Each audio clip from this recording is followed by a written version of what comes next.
আসসালামু আলাইকুম। আজকে আমরা এক ক্লায়েন্টের জন্য টি-শার্ট ডিজাইন তৈরি করব এবং আপনাদেরকে দেখাবো কিভাবে করব। আমি এই স্যাম্পল দিছি আমাকে। এই লোগোর জায়গায় শুধু আমাদের ক্লায়েন্টের লোগো হবে। তো এটা কিভাবে করছে, আমাদেরকে স্ক্রিপ্ট ফন্ট খুঁজে বের করতে হবে এবং সেম এরকম একটা ডিজাইন করতে হবে। তো চলুন আমরা শুরু করে দিই। আমরা ব্যাকগ্রাউন্ড কালারটাকে নিয়ে নেই।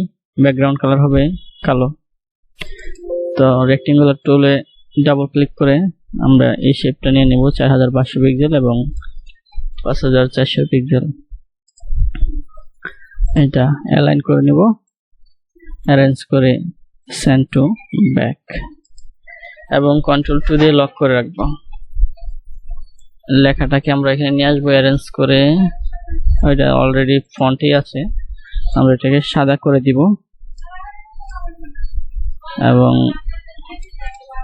এখানে যে ফন্ট ব্যবহার করা হয়েছে এই সিমিলার ফন্ট খুঁজে বের করতে হবে আমাদেরকে। ক্যারেক্টার থেকে ফন্টটা দেখি এরকম ফন্ট পাই কিনা। আশা করি আমার কাছে থাকবে, কারণ আমি অনেকগুলো ফন্ট ইনস্টল করেছি। তো প্রথমে আমাদেরকে এটা আরেকটা কপি রাখতে হবে ব্যাকআপ হিসাবে। ক্রিয়েট আউটলাইন করে দিই, ক্রিয়েট আউটলাইন। তো এখানে খুব বেশি কিছু আসলে করার প্রয়োজন নাই, জাস্ট আমরা খালি একটা ইফেক্ট দিয়ে দিব। এই লেখাটাকে আর একটু কাছাকাছি নিয়ে আসি, ট্রান্সফর্ম টুলটা ব্যবহার করি।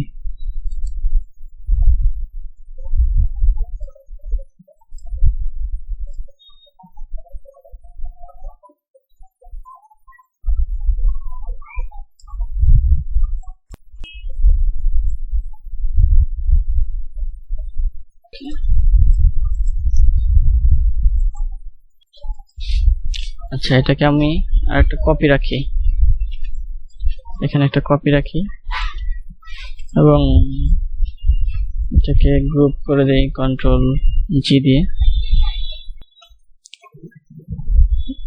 একটু বাকিয়ে দিব আর কি, ইফেক্ট ওয়ার্প আর্ক একটু বাকিয়ে দিলাম, এটা এখানে থাক। এটা এক্সপ্যান্ড করে দিই, অবজেক্ট থেকে এক্সপ্যান্ড। এখন আমরা কি সেই আগের শেপটা পাইতেছি? এরকম অনেকটাই পেয়ে গেছি অলরেডি। হ্যাঁ, এখন আমাদের এই যে লেসটা তৈরি করতে হবে। এই লেসটা তৈরি করার জন্য খুব বেশি কষ্ট মনে হয় করা লাগবে না। পেন্সিল টুলে ডাবল ক্লিক করি, এখানে আমরা স্মুথনেসটা বাড়াই দিলাম। এখন আমরা দেখে চেষ্টা করি। হ্যাঁ, এখন হয়ে গেছে। ওকে, আমার মনে হয় এখন হবে। তো আমরা একটা লেস তৈরি করলাম, আমাদের আশানুরূপই হয়েছে মনে হয়। ওকে, নেক্সট আমরা হবো এই লেসটাকে ধরবো, ধরে এখান থেকে এই যে হোয়াইট টুলটা আছে না, এটা সিলেক্ট করব। তারপরে হলো আমরা এই যে লেজের এই মাথা ধরে পাশে বড় করে দিব টেনে, আমাদের লেজ হয়ে যাবে। বেশি হয়ে গেল মনে হয়, বেশি হলে সমস্যা নাই, আমরা এটা কমিয়ে দিতে পারবো। হ্যাঁ, ওকে। এখন এই যে কিছু অংশ ওভারল্যাপ হয়েছে, এটা ঠিক করতে পারবো, কোনো সমস্যা নাই, কোনো টেনশন করবেন না। আমরা জাস্ট এটাকে আর একটু চিকন করে দিব, বেশি মোটা হয়ে গেছে, সামান্য চিকন করে দিব। ওকে, এইটুকু এখন মনে হয় ঠিক আছে। যাই হোক, এখন আমরা এই লেজটাকে ধরে অবজেক্ট থেকে এক্সপ্যান্ড করে দিব, এক্সপ্যান্ড। তো আমাদের লেজ, সরি আমাদের বলতেছি বারবার, আমাদের ডিজাইনের লেজ আর কি। তারপর এটা অ্যারেঞ্জ করে সেন্টার ফন্টে দিয়ে দেই, অ্যারেঞ্জ সেন্টার ফন্ট। ওকে, এই লেজ আর এই আর, আমাদের আর দুইটাকে ধরবো।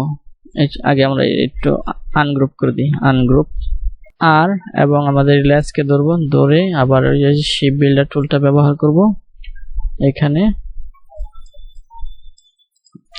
যে এই দুইটা মাথা আমরা কেটে দিব, তাহলে আমাদের এই আর এর সাথে লেজ সংযুক্ত হয়ে যাবে। এখন কিন্তু দেখতে সুন্দর দেখা যাচ্ছে, তাই না?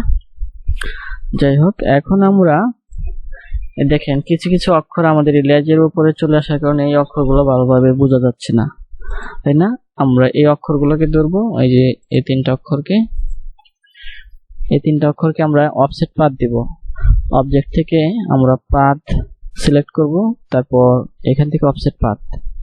এখানে যে মিটার আছে, মিটারটা রাখবো না, এটা হবে রাউন্ড, তাহলে আমাদের অফসেট পাথটা সুন্দর হবে 25 পিক্সেল। ওকে, এবং এটা ওকে করে দিব। দেওয়ার পর আমরা এই অফসেট পাথটাকে কন্ট্রোল এক্স দিয়ে কাট করব। এখন এটা আমার হাতে জমা আছে, আমরা যে কোনো জায়গায় পেস্ট করতে পারবো। তো আমরা এই লেসকে ধরবো, ধরে উইন্ডোজ থেকে আমরা ট্রান্সপারেন্সি অপশনটা নিয়ে আসব। এটা নিচে আছে, এই যে ট্রান্সপারেন্সি, এই যে নিয়ে আসলাম। এইখানে এই লেস সিলেক্ট থাকা অবস্থায় ডাবল ক্লিক করব এবং এই যে এখানে এই টিক চিহ্নটা উঠাই দিব এবং কন্ট্রোল এফ দিয়ে ওই লেসটা পেস্ট করে দেব এখানে। তবে এটা যেহেতু সাদা, আমরা কোনো ফলাফল বুঝতেছি না, এটাকে আমরা কালো করে দিব। এখন আমরা বের হয়ে আসলাম ওইখান থেকে, অক্ষরটা লেসটার উপরে চলে আসছে, তাই না? এখানে একটা কাট পড়ছে, দেখতে সুন্দর লাগতেছে। ওকে, এখন আমরা এই লেজের এই অংশটাকে এই যে এরকম করে দিব। এটা করার জন্য প্রথমে আমাদেরকে ইরেজার টুলটা নিতে হবে, এটার সাইজটা বাড়াতে হবে, এরকম করে দিই, তারপরে একটা ক্লিক করে দিব, কাট হয়ে গেল লেজের এই অংশটা। এখন আমরা এই অংশটাকে দেখেন এই যে একটু বাড়তি আছে এদিকে, তো এটা করার জন্য ডাইরেক্ট সিলেকশন টুলটা দিব, ধরবো, ধরে এই অংশটাকে ধরে একটু এদিকে নিয়ে আসবো এবং এই হ্যান্ডেলটাকে ধরে একটু সাইজ করে দিলাম। তো হ্যাঁ, আশা করি আমাদের ডিজাইনটা হয়ে গেছে। এখন আমাদের এই ভ্যারাইটি যে লোগোটা আছে, এই লোগোটাকে আমরা এখানে নিয়ে আসবো। এটাকে গ্রুপ করে দিই কন্ট্রোল জি দিয়ে এবং এটা এখানে নিয়ে আসবো। এটা ছোট করে দিব, এখানে ফ্লাইং ডক্টরের জায়গায় এটা অ্যালাইন করব আমরা, এই যে এইটার সাথে অ্যালাইন করব। দুইটাকে সিলেক্ট করে ধরে যার সাথে অ্যালাইন করব তাকে আবার একটা ক্লিক করব এবং এই পাশ থেকে সমান করে দিব, রাইট? এখন এই নিচ থেকে এই লোগোটা সমান করে দিব ডিজাইনের সাথে। তো আমরা এই লেসটাকে আবার ধরবো, আবার এটার সাথে সিলেক্ট করব, এখানে নিচ থেকে অ্যালাইন করে দেব। এখন ঠিক আছে, তো আমরা ফ্লাইং ডক্টর পেয়ে গেলাম। এখন দেখেন এখানে কিছু গ্রাঞ্জি ইফেক্ট দিয়ে দিতে, তো আমরা গ্রাঞ্জি ইফেক্ট দিব, আমাদের কাছেও তো আছে, কেন দিব না? তো চলেন গ্রাঞ্জি ইফেক্ট দিই। গ্রাঞ্জি ইফেক্ট দেওয়ার জন্য আমাদেরকে অবশ্যই গ্রাঞ্জি ইফেক্ট আনতে হবে। ওপেন, অনেক গ্রাঞ্জি ইফেক্ট আছে, কার দিব?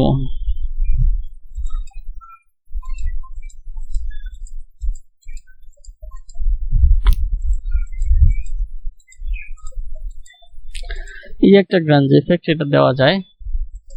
তারপরে আরো দেখি আছে কিনা, আরো এই যে একটা আছে, এটা দেওয়া যায়। তো আমরা এটাই দিব, এটা ভালো লাগে। ওকে, আমরা এটা নিয়ে যাই এখানে ফ্লাইং ডক্টর। প্রথমে আমরা এটাকে একটু ঘুরে দেই, বড় করে দেই, আগে উপরে এমনি এমনি দিয়ে দেখি আসলে কোনটা ভালো লাগে।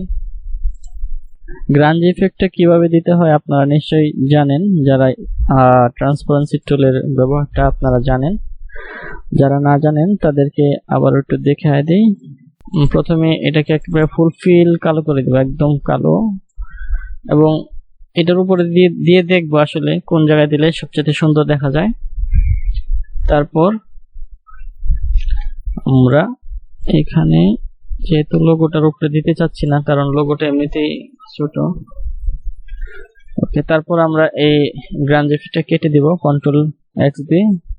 তারপরে যে লেখাটার উপরে দিতে চাই, আমরা এই শেপটার উপর দিতে চাই শুধু, তো এটাকে একটা গ্রুপ করে দিই কন্ট্রোল জি দিয়ে এবং এটাকে ধরবো, আবারও ট্রান্সপারেন্সির মাধ্যমে আমরা এখানে পেস্ট করে দিব। তা আমাদের গ্রাঞ্জ ইফেক্ট এখানে চলে আসছে, এই যে ডিজাইনও হয়ে গেছে। তো আমরা এটাকে একটা গ্রুপ করে দিই, কন্ট্রোল জি দিয়ে অ্যালাইন করে দিই আর্টবোর্ডের মাঝামাঝি, এবং আর একটু বড় করি।